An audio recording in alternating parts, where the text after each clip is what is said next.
এবার অস্ট্রেলিয়ার সিডনিতে পবিত্র কুরআন প্রতিযোগিতায় বাজিমাত করেছে বাংলাদেশি বংশোদ্ভূত আরাফান জাহিন। দ্বিতীয় বাৎসরিক জাতীয় কুরআন প্রতিযোগিতায় প্রথম হয়েছে সে। অস্ট্রেলিয়ার ৬টি রাজ্য থেকে আগত বিপুল সংখ্যক স্কুল শিক্ষার্থী প্রতিযোগীদের মধ্যে তীব্র প্রতিযোগিতার বিজয়ীদের নাম ঘোষণা করা হয়। এর আগে পবিত্র রমজান মাসে দ্বিতীয়বারের মতো পুরো অস্ট্রেলিয়া জুড়ে শিশু কিশোরদের নিয়ে কুরআন তেলাওয়াত প্রতিযোগিতা হয়।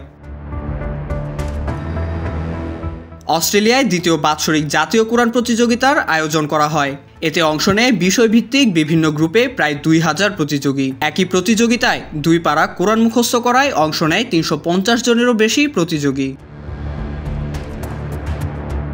সবাইকে টপকে এই প্রতিযোগিতায় প্রথম হয়েছেন অস্ট্রেলিয়ায় বসবাসরত বাংলাদেশি বংশোদ্ভূত ওয়েস্টার্ন অস্ট্রেলিয়ার কিশোর ফারহান জাহিন।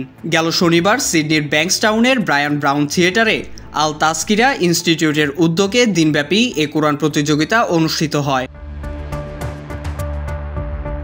প্রতিযোগিতায় প্রথম হয়ে $৩,০০০ সহ ন্যাশনাল চ্যাম্পিয়ন অ্যাওয়ার্ড জিতে নিয়েছেন ফারহান। এই কুরআন প্রতিযোগিতায় দ্বিতীয় হয়েছেন ভিক্টোরিয়া স্টেটের হাফসা বতুল ও তৃতীয় হয়েছেন Salman Muhammad.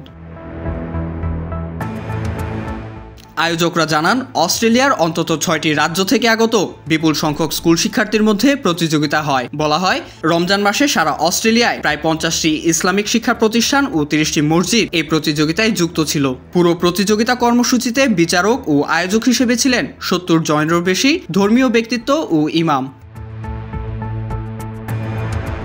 IVTV USA, new York.